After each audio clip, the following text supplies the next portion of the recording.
বন্ধুরা, কেমন আছো সবাই? আশা করছি সবাই ভালো আছো, সুস্থ আছো। আমিও ভালো আছি। নতুন একটা ভিডিওতে তোমাদের সবাইকে স্বাগত জানাই এবং অনেক ভালোবাসা আমার তরফ থেকে। তো আজকে হচ্ছে সেই দিন, এখন যে ভিডিওটা দেখতে পাচ্ছ, যেদিন বিপদটা ঘনিয়ে এসেছিল আর কি, এটা হচ্ছে সেই দিনের ভিডিও। সকাল থেকে বুঝতেই পারিনি যে রাতের বেলা এত বড় বিপদ ঘনিয়ে আসবে। তো এখন দেখতে পাচ্ছ সকালে তোমাদের দাদাভাই ডিউটিতে যাবে বলে আমি ব্রেড পকোড়া বানাবো বলে সমস্ত রেডি করছিলাম। আলু ব্রেড পকোড়ার জন্য আলুর পুর তৈরি করেছি, তারপরে বেসন গুলে নিয়েছি, বেসনের মধ্যে অনেক কিছুই দিয়েছি, তারপরে ব্রেডগুলোকে ভেজে নিয়েছি দেখতেই পেলে। তারপরে এই যে এখন দেখতে পাচ্ছ ব্রেড পকোড়াটা রেডি করে ফেলেছি, তোমাদের দাদাভাইকে দিয়েও দিয়েছি। আর সঙ্গে একটুখানি গাজর কেটে দিয়েছি, লঙ্কা ভেজে দিয়েছি, আর একটুখানি সস দিয়েছি দেখতে পেলে। দুজন খাওয়া দাওয়ার পর আমি বসে ভিডিও এডিটিং করছিলাম। ভিডিও এডিটিং করার পর রান্নাবান্না করেছি, কিন্তু সেই সব ভিডিও আর করা হয়নি। তো ভাবতে পারিনি যে রাতের বেলাতে এত বড় একটা বিপদ ঘনিয়ে আসবে। এই যে দেখতে পাচ্ছি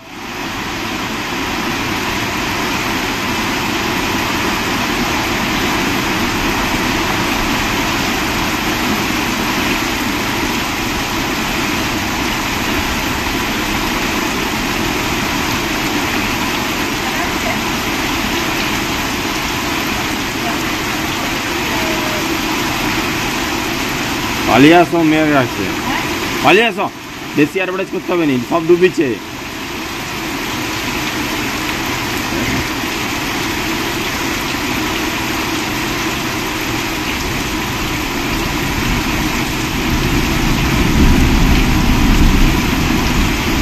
পালিয়ে আসো।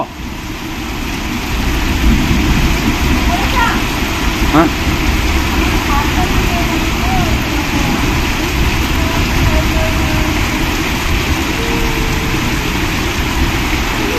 বাজে হচ্ছে রাত 1টা। তো বৃষ্টিটা শুরু হয়েছিল যখন আমরা রাতে খেতে বসছিলাম, মানে সকাল থেকে ভিডিও শুরু করেছিলাম, তারপরে মাঝখানে কিন্তু আর ভিডিও শ্যুট করা হয়নি, কারণ ভেবেছিলাম যে ভিডিও মানে ভুলেই গেছি ভিডিও শ্যুট করতে, হয়তো আজকের এই ব্লগটা বানাতামই না। তারপরে রাতে যখন মানে বৃষ্টি শুরু হলো তখন ভিডিওটা আবার কন্টিনিউ করলাম। তো এখন দেখতে পাচ্ছ সমস্ত জিনিসপত্র আমি গুছাতে শুরু করে দিয়েছি। প্রথমে ব্যাগগুলো যে ছিল নিচে খাটের তলাতে, ওই সমস্ত ব্যাগগুলোকে উপরে তুলতে শুরু করে দিয়েছি এখন। আর অলরেডি দেখো আমার একটা নাইটি চেঞ্জ করা হয়ে গেছে। একটু আগে যে দেখতে পেলে আমি যে নাইটিটা পরে শুয়েছিলাম, সেই নাইটিটা ভিজে গেছে পুরো বাইরে। তো বৃষ্টি শুরু হয়েছে, আমরা খেতে বসছিলাম 10টা-11টার দিকে হয়তো বৃষ্টিটা শুরু হয়েছিল, কিন্তু বৃষ্টি দেখে তারপরে আমরা খাওয়া দাওয়া করে শুয়ে পড়েছি। আমরা জানি এখানে এরকম বৃষ্টি হয়, হঠাৎ হয় আবার হঠাৎ বৃষ্টি চলে যায়, কিন্তু বৃষ্টি যে এইভাবে ধরে থাকবে বা এইভাবে জল উঠে আসবে সেটা কিন্তু আমরা কল্পনাও করতে পারিনি। কেননা আবার কল্পনা করতে পারিনি এটা ভুল কথা, কারণ আগের বছরও এরকম একটা ঘটনা ঘটেছে, এর থেকেও বীভৎস ঘটনা ঘটে গেছে। আগের বছরের ঘটনা বলছি, তখন আমরা ছুটিতে বাড়ি গিয়েছিলাম, তখন আমাদের মাথা কোনো কাজই করছিল না, এক কোমর জল হয়ে গেছিলো আমাদের কোয়ার্টারের ভেতরেরটায়।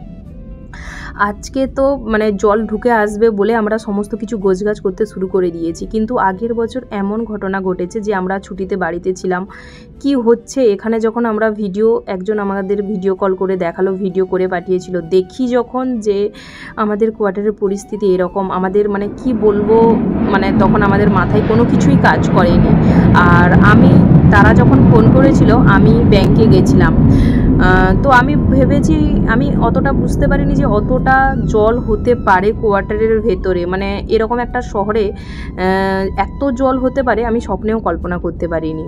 তো আমি তখন বলেছি যে তোমাদের হিসেব মতো যেগুলো উপরে উঠাতে হবে তোমরা তুলে দিবে, এরকম বলেছি। তারপরে বাড়ি এসে যখন আমি ভিডিও দেখি বা বরের কাছ থেকে শুনি, আমি আমার বাবার সঙ্গে ব্যাংকে গেছিলাম, আগের বছরের ঘটনা বলছি।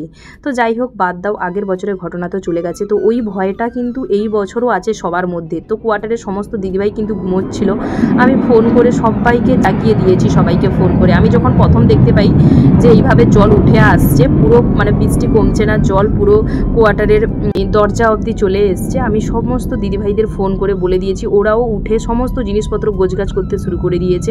আর আমাকেও এখন দেখতে পাচ্ছ আমি কিন্তু গোছগাছ করতে শুরু করে দিয়েছি সমস্ত জিনিসপত্র যেগুলো নিচে আছে। হঠাৎ করে যদি জল ঢুকে আসে, যেই সমস্ত জিনিসগুলো তুলতে পারবো না, তো সেইগুলোই প্রথমে আমি তুলে রাখছি, দেখতেই পাচ্ছ। আর এখন দেখো পুরো কিন্তু আমার মাথাটা ভিজে গেছে, মাথার চুলগুলো। তোমাদের দাদাভাই ভীষণ বকছিল আর বলছিল যে বাইরটাতে সাপ টাপ বেরিয়েছে, কারণ যেহেতু পুরো মানে জঙ্গল বলো যাই বলো সমস্ত কিছু ডুবে গেছে, তো এখন কিন্তু সাপগুলো ডাঙায় ওঠার জন্য মানে চেষ্টা করবে। তো ওই জন্যই কিন্তু ও আমাকে বারবার বলছিল তুমি জলের মধ্যে হাঁটো না। আর ও এখন কিন্তু শুয়ে পড়েছে, আর ও বলছে যখন জল ঢুকে আসবে তখন সমস্ত কিছু গোছাতে শুরু করব। আমি তো আজকে আছি। আর সব থেকে একটা কথা কি বলো তো, বিপদ কিন্তু কোনো দিনও বলে কয়ে আসে না, এইভাবেই হঠাৎ আসে। তোমাদের দাদাভাইকে ওটাই বলছিলাম যে আজকে দেখো বিপদটা এসছে, অথচ তুমি আজকে বাড়িতে আছো, মানে নাইট ডিউটি আজকে তোমার নেই, আজকে তুমি কোয়ার্টারে আছো। যদি না থাকতে তাহলে আমার কি হাল হতো। আর এবছর যাই হোক কোয়ার্টারের ভেতরে মানে জল আসেনি, যদি ঢুকে আসতো মানে আগের বছরের ঘটনা কি হয়েছে জানো তো, দিনের বেলা ঘটেছিল। এইবারই তো আবার রাতের বেলা ঘটছে ঘটনাটা। আগের বাড়ি কিন্তু দিনের বেলা ঘটেছিল, মানে দিনের বেলা পুরো অন্ধকার হয়ে রাতের মতোই হয়ে গেছিলো পুরো সিস্টেমটা। আর সমস্ত দাদাভাইরা কিন্তু ইউনিটের ছিল। আবার যখন বন্যায় জল ঢুকতে শুরু করে ওরাও কিন্তু মানে ইউনিট থেকে ডিউটি থেকে দৌড়ে দৌড়ে আস্তে আস্তে এখানে যাদের মানে বউরা বাড়িতে ছিল তারা সমস্ত জিনিসপত্র তুলেছে। একটা দিদিভাই ওদের কোয়ার্টারে তোলার পর আমাদের কোয়ার্টারে এসে চাবিতালা ভেঙে দাদাভাই আর দিদিভাই আমাদের জিনিসপত্রগুলোও তুলেছিল। সত্যি ওনারাও আমার ভীষণ উপকার করেছে। ওনারা যদি না থাকতো এখানে কোয়ার্টারে তাহলে হয়তো আমার জিনিসগুলো সমস্ত কিছু হয়তো নষ্ট হয়ে যেত। সত্যি কোয়ার্টার জীবন এতদিন হয়ে গেল, চোখের সামনে এমন বন্যা আমি কোনো দিনও দেখিনি। তোমরা কারা কারা কোয়ার্টারে থাকার পর এইভাবে বন্যা দেখেছো অবশ্যই কিন্তু আমার এই ভিডিওটাতে কমেন্ট করে জানিও যে দিদিভাই আমাদেরও কিন্তু এই রকম চোখের সামনে দেখতে পেয়েছি, আমি কিন্তু দেখিনি। আগের বারই হয়েছিল, আগের বছর আমি বাড়িতে ছিলাম ছুটিতে, তো আমার জিনিসপত্র অনেক ক্ষতি হয়ে গেছিলো। এই বছর বাড়িতে আছি হলো, কিন্তু খুব একটা জিনিসপত্র এইবারই তো মানে ক্ষতি হয়নি আমার, মানে হয়নি এইবারই বলতে পারো। এই যে দেখতে পাচ্ছ পুরো দেখো রোডের উপরটা কতটা পরিমাণে জল। এখন লাইট চলে এলো, এই জন্যই তোমাদের ভালোভাবে দেখাবো বলে আমি বাইকটাতে এসে ভালোভাবে তোমাদের ঘুরিয়ে দেখাচ্ছি। লাইটটা আসতে একটুখানি আমার মানে ভয়টা কাটলো আর কি। একটা দিদিভাই ফোন করে বলছে ওদের দরজার সামনে নাকি সাপ বসেই আছে বলছে। তো তোমাদের দাদাভাইও আমাকে ভয় দেখাচ্ছিল।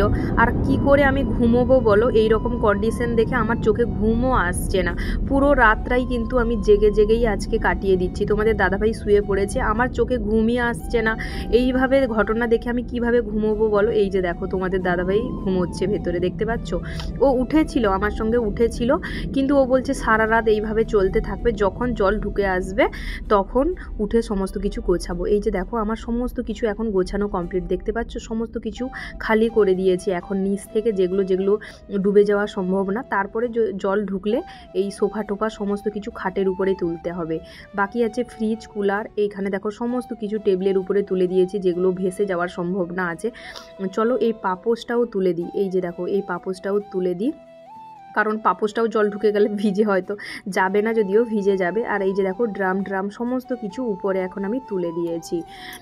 বন্যায় আমাদের কোয়ার্টারের হাল পুরো খারাপ, মানে কি অবস্থা দেখতে পাচ্ছ। কোয়ার্টারের বাইরের চারিপাশ থেকে শুরু করে কোয়ার্টারের ভেতরে সমস্ত জিনিস এগুলোকে আমি তুললাম উপরে, আবার কালকে নিচে নামাতে হবে। তো যাই হোক জল ঢুকে আসছে কোয়ার্টারের মধ্যে, সমস্ত জিনিসপত্র তুলতে শুরু করলাম উপরে। এই যে দেখতে পাচ্ছ, এই যে দেখো এখন উপরে একটা একটা করে তুলে দিচ্ছি। যদি মানে বাই চান্স আমার পক্ষে যতটুকু সম্ভব আমি ওইগুলো টুকটুক করে তুলে দিচ্ছি। এখন যদি ঢুকে আসে, সমস্ত দিদিভাইদের ফোন করলাম, ওরাও কিন্তু বলল ওরা সমস্ত নিচের জিনিসপত্রগুলো উপরে তুলে দিয়েছে। আর তোমাদের দাদাভাই বলছে তুলতে হবে না, আমি তো আছি। হ্যাঁ এটা ঠিক, তোমাদের দাদাভাই আছে বলে আমার একটুখানি সাহস হচ্ছে যে ও আছে, নাইট ডিউটি ওর নেই, ও সাহস হচ্ছে। আর এই যে আমাদের উপরের এই দিকটা যে আমি জিনিসগুলো রেখে দিচ্ছি, ওই দিকটা না জল যায় না, একটুখানি উঁচু ওই সাইডটা, তো ওই জন্যই ওই সাইডে বাসন টাসন সমস্ত কিছু ওই সাইডে রেখে দিয়েছি। তাছাড়া আমাদের যে টলি ব্যাগ সমস্ত কিছু, এই যে দেখো কতগুলো আমচুর টামচুর। তো চলো ভিডিওটা এখানেই শেষ করছি, টাটা সবাইকে, ভালো লাগলে শেয়ার করে পাশে থাকবে।